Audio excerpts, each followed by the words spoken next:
candidata por el distrito 3 de la provincia del Guayas, por Centro Democrático, a la próxima asamblea. Abogada, ¿por qué se mete en este Battle Royale? ¿Por qué querer llegar a una institución tan desprestigiada como es la Asamblea Nacional? Bueno, primero quiero saludar a todos los ciudadanos del Guayas y del Ecuador que nos están viendo. Y a los migrantes, porque veo que este programa también lo ven. Inmigrantes que los quiero mucho. Cuando fui cónsul estuve con ustedes. Pues sí, efectivamente, este es un reto muy grande que he asumido. Yo, viendo la crisis que estamos viviendo en el Ecuador, una crisis profunda de valores, una crisis económica, una crisis de inseguridad, frente a todas estas crisis, pienso que los ciudadanos tenemos que dar un paso adelante para poder representar y ser la voz en la Asamblea Nacional, pensando siempre en el bienestar común y no en peleas que ya no le interesan a nadie. Los políticos de hoy nos han fallado, están desconectados de la realidad de las personas. Lo que la gente quiere es llevarse un pan a su boca, poder comer, poder tener seguridad, poder tener luz. Los jóvenes quieren oportunidades, quieren tener salud. Mira, como defensora del pueblo de la provincia del Guayas, me dio hasta mucha pena dejar ese puesto porque realmente lo hacía con mucha convicción, con mucho amor al prójimo. Y realmente sí, efectivamente desde la Defensoría del Pueblo también vi muy de cerca las necesidades de la provincia del Guayas, todas las falencias, muchas injusticias. ¿Cómo era posible que hay mujeres con enfermedades catastróficas que no les daban su remedio para el cáncer o no les agendaban la operación? Entonces, sí, los pacientes de diálisis, bueno, créeme que estando cerca de la realidad puedes conocer los problemas de la sociedad y realmente involucrarte. Entonces, ya no es momento de laboratorios ni de experimentos, es momento de dar un paso adelante, de personas que estemos preparadas. Yo, desde los 18 años, empecé estudiando Derecho en la Universidad Católica de Santiago de Guayaquil y desde la universidad ya hice política. Ahí fue mi primera escuela política, la universidad. Ahí trabajé por los derechos de los estudiantes de la Universidad Católica. Y bueno, luego de eso, he tenido una buena trayectoria en el sector público y privado, siempre luchando por los derechos de todos. Ya, y con esa base, con ese conocimiento previo, tiene que llegar con... A ver, cada candidato a la asamblea llega por un partido político y ese partido político tiene unas directrices, tiene unas políticas y una propuesta, pero cada persona, cada individuo tiene sus propuestas personales, ¿no? Un asambleísta quiere llegar con sus propuestas bajo el brazo. ¿Qué propuesta personal, más allá de la partidista, podría plantear en la próxima asamblea en caso de llegar? Así es, lo importante es que todos trabajemos en equipo y que podamos aportar desde nuestra experiencia. Como te decía, como trabajé en seguridad, en justicia y en policía, en estos ministerios, puedo aportar también de temas de seguridad, que es muy importante para nuestro distrito. El distrito 3 comprende parte de Guayaquil, Playas, Durán, San Borondón. Bravísimo distrito. Es el distrito más peligroso que hay, entonces con la mayor cantidad de inseguridad. Entonces un tema importante es la seguridad ciudadana, que tenemos que verla como un tema transversal, pero sí es importante resaltar ciertos ejes. Es importante que tengamos una policía penitenciaria especializada. Hoy por hoy lo que tenemos son guías penitenciarios que tienen siempre el mismo sueldo, aproximadamente $800, y no tienen una jerarquización ni un escalafón en el que vayan subiendo, como hace la policía, que tienes primero teniente, cabo, y vas subiendo hasta llegar a general. Bueno, esta experiencia te la puedo decir porque cuando fui cónsul del Ecuador en Génova, conocí, porque como cónsul también tienes que visitar a las personas privadas de libertad. Entonces, conocí cómo funcionaba el sistema en Italia, y ahí tienen una carrera penitenciaria también. Pero no solamente en Italia, en Argentina, en Estados Unidos, en varios países de la región hay esta policía especializada penitenciaria. Entonces, los ciudadanos dirán, no, pero ¿por qué los centros de rehabilitación? Sí, necesitamos que ya dejen de ser escuelas del delito, que realmente la gente se pueda rehabilitar de alguna manera. Entonces, que estén divididos entre mínima, mediana y máxima peligrosidad. Pero para que el primer paso para retomar el control de los centros de rehabilitación es justamente tomar el control. Porque si no tienes control, ¿cómo haces para que, por ejemplo, antes iban muchas agrupaciones, fundaciones a dar servicios a las personas privadas de libertad? No pueden entrar hoy por hoy porque no hay seguridad y no hay control. ¿Quién quiere entrar si tiene riesgo de morir? Entonces, incluso Human Rights en sus informes ha establecido el hacinamiento que hay, la violencia que hay, las masacres que hemos visto. Entonces, primero, tengamos una policía especializada. El tema de tenerlos hoy por hoy a los militares en los centros de rehabilitación es una medida del momento, pero no están formados para eso. Los militares deben tener otro tipo de funciones. Tenemos que tener en orden el Estado. Entonces, ese es uno de los ejes del tema de seguridad. Definitivamente. Abogada, y antes de darle paso a Camila, es partidaria de... A ver, hay personas que dicen mano dura para la inseguridad con penas mucho más fuertes y otros que dicen que eso es populismo penal. ¿Qué opinión amerita? ¿Se necesitan incrementar más las penas en el COIP o hay otras maneras de atacar a la inseguridad? Pienso que lo importante primero es que podamos tener una justicia que funcione. Ya, empecemos por ahí. Es importante porque finalmente puedes tener las mejores leyes, pero si no funciona, ¿de qué nos sirve, ciudadanos? O sea, necesitamos primero que funcione la justicia. Hay muchos casos en que sí, hay corrupción en la función judicial, pero hay otros casos en los cuales los jueces no se sienten seguros de fallar porque son amenazados también por los grupos de delincuencia organizada. Igualmente los fiscales. Entonces, hay que ver la manera de que el Estado les brinde seguridad para que puedan fallar en derecho y realmente así los ciudadanos estemos protegidos, porque si no hay justicia no va a haber seguridad. Entonces, también es necesario que se fortalezca a la Policía Nacional y, por supuesto, que se recomponga el tejido social. Sin temas culturales, sociales, deportivos, no vamos a tener tampoco seguridad en el país, ni económicos.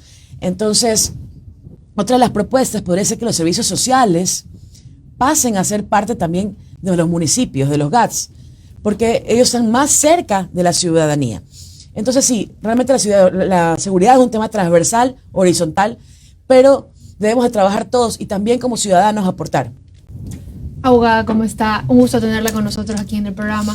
Quiero un poco también tocar el tema de la violencia política de la mujer. Me gustaría saber su postura. Hemos visto durante estos últimos meses lo que ha pasado con la vicepresidenta de la República, también lo que ha pasado con una candidata que en su momento también denunció violencia política de género, y cómo usted podría trabajar desde la Asamblea para poder garantizar los derechos de estas mujeres, también de las comunidades indígenas y de los grupos vulnerables.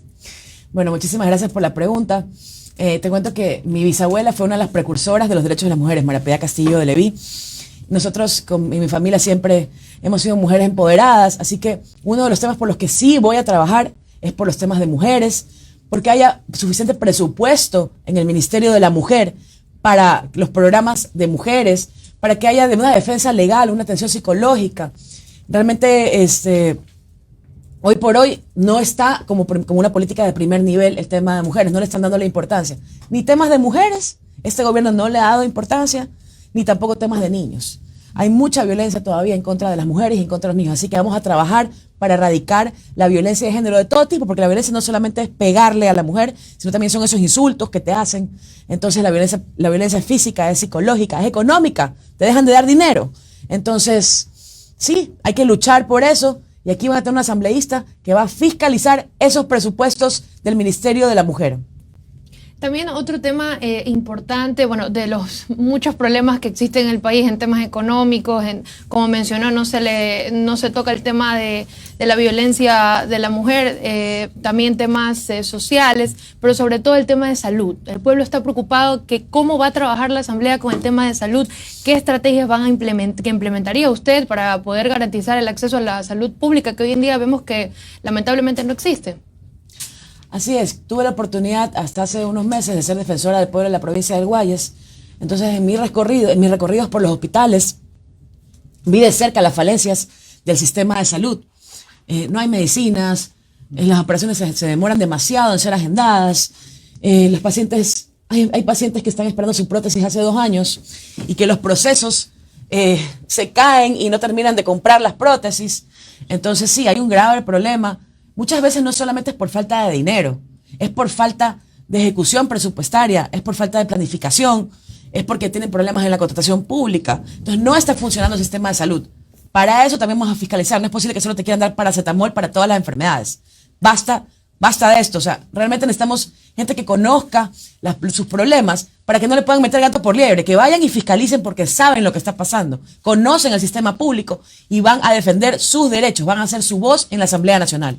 Perfecto, abogada. Y hay también muchas propuestas. A ver, todo el mundo está hablando de seguridad, todos están hablando de fomento del empleo, pero hay otro sector de candidatos presidenciales y candidatos asambleístas que están planteando cambios institucionales como tal. Entiéndase, reformas constitucionales, reformas como la eliminación del Consejo de Participación Ciudadana y Control Social, otros que están hablando sobre la reducción de asambleístas para convertir en bicameral al Poder Legislativo. Dentro del Centro Democrático, ¿están en ese sentido o ustedes van por otro en donde van primero más necesidades urgentes de la ciudadanía y luego lo institucional, o van de la mano? Yo creo que es necesario primero ver los temas importantes, lo que le está preocupando a la gente. Por eso estamos hablando de temas de seguridad ciudadana, por eso estamos hablando de temas sociales. Inclusive, mira, como defensora del pueblo, también estuve muy de cerca de los derechos del consumidor, estuve defendiéndolos. La mayoría de la gente se queja también por los temas de luz. Son unos abusos, así que ya saben, un asambleísta que conoce cómo ayudarte en ese sentido. Por ejemplo, tuvimos casos de personas que estaban conectadas a un respirador y la empresa eléctrica les iba a cortar la luz. Y tenían que basarse en llamar a los ciudadanos a la Defensoría del Pueblo para que hagan un informe y ahí con ese informe no les corten la luz. Una persona que está conectada a un respirador. ¿Y eso por qué es? Porque los asambleístas no se han puesto a leer la ley orgánica del servicio eléctrico, que no hay ninguna excepción. Dice, el día siguiente de que se vence la factura te deben de cortar la luz. Entonces el funcionario público lo que hace es cumplir a rajatabla la ley.